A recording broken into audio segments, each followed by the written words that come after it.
हम देखते हैं कि समय बीत जाता है, यादें शेष रह जाती हैं। उन्हीं यादों को ताजा करने के लिए हम यादगारें मनाते हैं।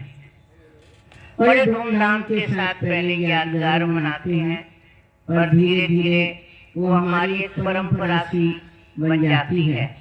अब शिवरात्रि आएगी तो जैसे पिछली साल आप लोग पूजा पाठ करते रहे, शिव बाबा के मंदिर में जाते रहे, ऐसे अभी भी जाएंगे और शिव बाबा की पिंडी को बेल पत्र, सिंघाड़े, बेर, बढ़िया बढ़िया चीज भी चढ़ाएंगे, गुड़ भी चढ़ाएंगे, शुद्ध घी भी चढ़ाएंगे, है ना। और उसी परंपरा से हम उस त्योहार को व्रत रखे, उपवास रखे, शिवरात्रि को जागरण करके उसको मना लेंगे।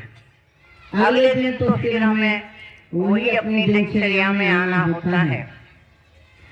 तो वास्तव में देखा जाए ये जो शिवरात्रि का त्योहार है, जिसको महाशिवरात्रि भी कह सकते हैं, रात्रि तो रोज आती है, 12 बजे के बाद रोज रात्रि आती है ना। हम श्री कृष्ण की जन्माष्टमी मनाते हैं, राम की हम नवमी मनाते हैं, लेकिन शिव बाबा की शिव रात्रि मनाते हैं, क्योंकि शिव बाबा आते ही कलयुग की रात्रि के समय है।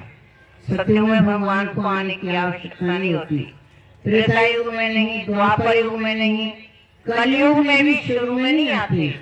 जब इस कलयुग में घोर कलयुग आ जाता है, वही रात्रि का मतलब क्या है? रात में इंसान ठोकरें खाता है, अंधेरे में चलेगा, ठोकर खाएगा, चोरी करेगा, डकैती डालेगा, जिसका जो स्वभाव है, जिसका जो कर्म है। तो शिव बाबा ऐसी महारात्रि, अभी रात की बात तो छोड़ो, सारे काम ये दिन में हो रहे हैं। डकैतियां खूब पड़ रही हैं, चोरियां खूब होती हैं, इतने अत्याचार, पापाचार, भ्रष्टाचार, ये सब बढ़ते ही चले जा रहे हैं। तो जब कलयुग का बिल्कुल अंत आता है, घोर रात्रि का समय आ जाता है, त्राही त्राही मानव करता है, ऐसे टाइम पर परमपिता परमात्मा शिव बाबा इस धरा पर अवतरित होते हैं। और भगवान ने तो गीता में खुद कहा है कि जब मैं इस सृष्टि पर आता हूँ तो कन्याएं अपने मुख से वर मांगती हैं, बालों का फैशन बढ़ जाता है, मनुष्य ऐसे वस्त्र पहनता है जिससे उसका अंग अंग दिखाई दे।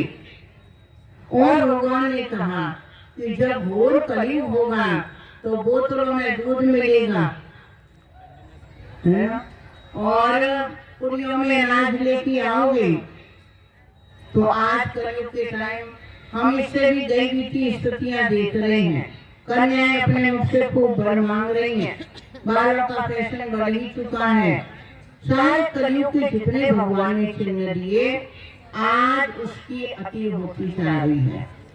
ऐसी अति के समय परमपिता परमात्मा शिव बाबा, जिसका आपने पूर्व बहनों के द्वारा संदेश लिया, वो कौन है परमात्मा शिव बाबा, उसका हम सबके परिचय जानकर और आगे के लिए कुछ कमाई कर लेंगे, कुछ परमात्मा को याद करके अपने कर्मों का विनाश कर लेंगे, तो हमारी आत्मा शुद्ध होकर, सोना होकर, पवित्र होकर परम धाम जाएगी। और जब ऐसी आत्मा परम धाम जाएगी तो शिव बाबा इस सृष्टि पर स्वर्ग रच देंगे उनके लिए।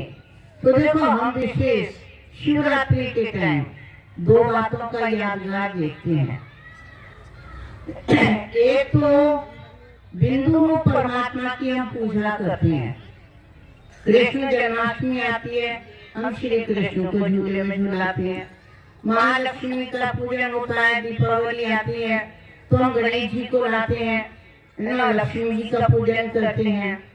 लेकिन शिवरात्रि के टाइम पर शंकर जी की पूजा नहीं, हम शिव बाबा की पूजा करते हैं, उस पिंडी की पूजा करते हैं, उस ज्योति की पूजा करते हैं। ये पिंडी जो रखी है, ये तो परमात्मा का बड़ा यादगार है।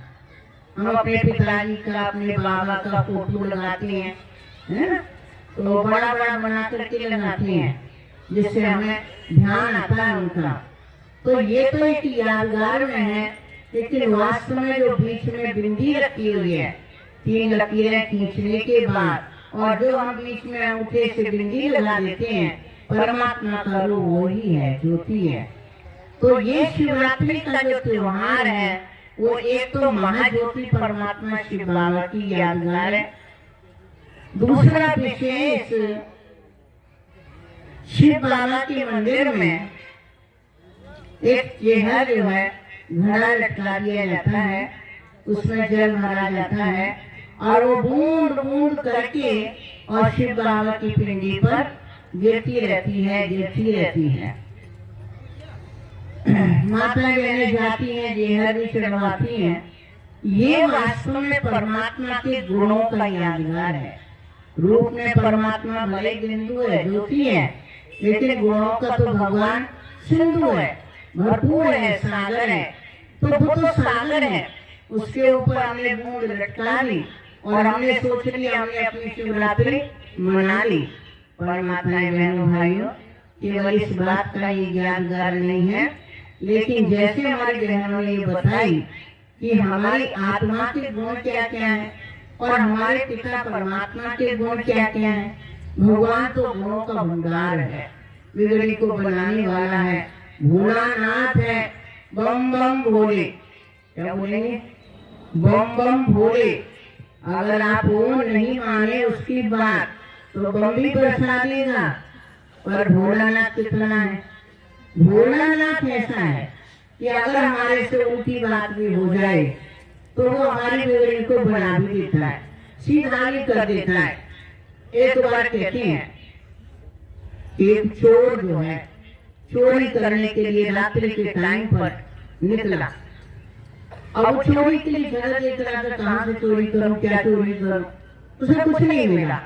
उसे जो है वो शिव बाबा के मंदिर में पीतल का भारी सा घंटा लटका हुआ मिल गया।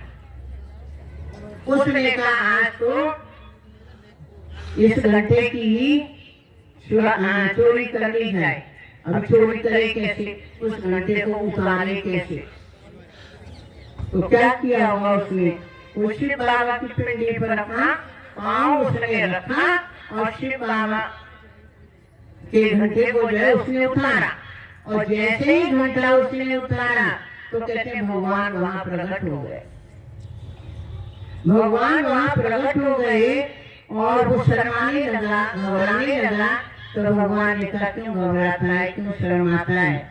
लोग तो मेरे ऊपर दूध चढ़ाएंगे, पानी चढ़ाएंगे और कोई चीज चढ़ाएंगे, लेकिन तू तो आज मेरे ऊपर पूरे का पूरा ही चढ़ गया। इतना भोलानाथ बाबा है।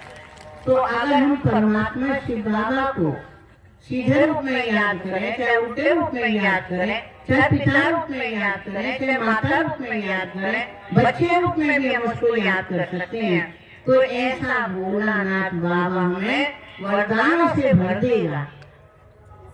जैसे हमें याद आता है, पहले कहते थे ये जो गिलहरियां है ना, ये गिलहरियां दाना चुगती रहती हैं, चुगती रहती हैं। फिर ये क्या करती हैं, कहीं पर भी छोड़ देती हैं। आज हम इतने बड़े बड़े पेड़ देख रहे हैं, ये कई बार गिलहरियों की यादगार है। उन्होंने वो दाने छोड़ दिए, बरसात आई और वो बीज जो है अंकुरित होता गया, आज वो पेड़ बनता गया। है ना, ये सारे पेड़ देख रहे हैं बहुत सारे, तो हमें ऐसे ही मिले। तो इसी प्रकार से ये शिव बाबा के जो बच्चे हैं, चाहे प्रभात फेरी के द्वारा, पर्चे के द्वारा, आप सबको इकट्ठा करके यहाँ बुला करके, रेडियो के द्वारा आपको बाबा का संदेश देते हैं। जगह जगह केंद्र खोलते हैं, पाठशालाएं खोलते हैं। हम जाने कितने छोटे थे उस टाइम पर, करीब 43 साल से भी पहले की बात है।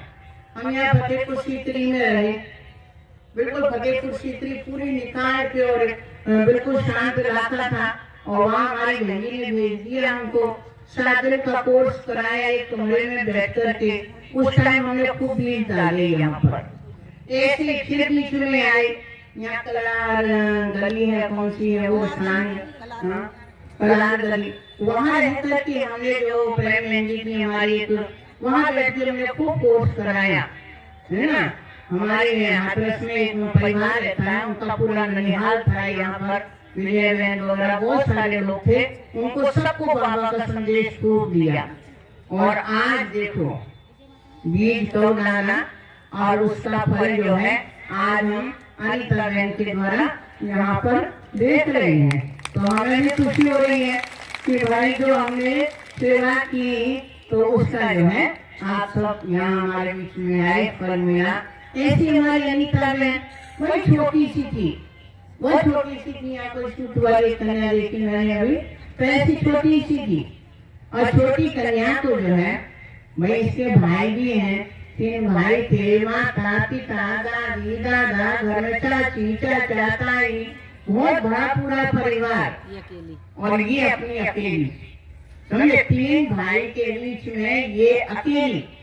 लेकिन ये कन्या इसको संकल्प आ गया, मेरे लक्ष्मण भाई यहाँ बैठे हुए हैं, तो लक्ष्मण भाई ने जो है वो हमारी भावना बहन जी के पास में छोड़ गए कि भावना बहन जी अकेली रहती हैं, तो हाँ ये लेने के लिए गई। बड़ी छोटी सी थी, बहुत छोटी थी, है ना। तो वो छोटी कन्या और आज देखो एक संस्था बन गई।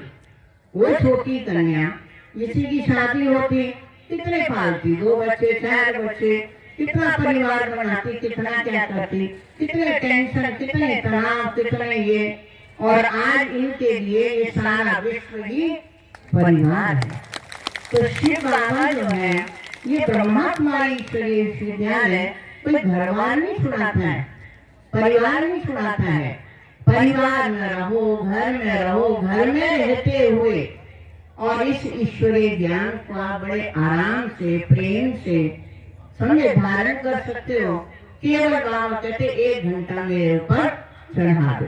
वो 1 घंटे वाली बात कि इतना जो 24 घंटे भगवान ने तुमको दिए हैं, सुबह होती है, शाम होती है, जिंदगी तमाम होती है, कितना हमारा समय यूं चला जाता है। जरा हम मोबाइल लेके बैठ जाए या कोई पड़ोसी हमारे साथ में आ जाए, आधा घंटा 1 घंटा हमें पता भी नहीं लगता है कहाँ चला गया। वैसे तो हम कह रहे समय नहीं है, समय नहीं है, तो आए कैसे आए, और वैसे ऐसी कहीं चला जाता है हमारा। तो अगर आधा घंटा 1 घंटा बैठ के और हम जो बाबा ने स्थान बना रखे हैं ब्रह्मा कुमारी ईश्वरीय विश्वविद्यालय में आके थोड़ा आप ज्ञान युक्त शिक्षा लेंगे, सीखेंगे, तो घर में रहते हुए आप कभी भी कर सकते हैं। और ये जो बहनी ने आपको योग की बात सिखाई, इस योग से हमारा तनाव भी बहुत दूर होता है, जीवन में शांति भी आती है और आत्माओं की भी आपको दुआएं मिलेंगी। क्योंकि आज का जो समय है धर्म गिराने का पूरा तो समय, आप देखो इकट्ठी इकट्ठी कैसी मौतें हो रही हैं, कैसी कैसी घटनाएं घट रही हैं, और ऐसे टाइम इकट्ठी इकट्ठी आत्माएं चली जाती हैं, वे समय अपना शरीर छोड़ के चली जाती हैं। इन आत्माओं को भी शांति मिले और हमको भी शांति मिले, इसके लिए यहाँ ये सारा ज्ञान और योग की बातें सब सिखाई जाती हैं। तो हम तो आप सभी से यही कामना करेंगे कि आप जरूर अपना समय निकाल करके और अपने जीवन को ये तुल्य बनाएं इन शब्दों के साथ।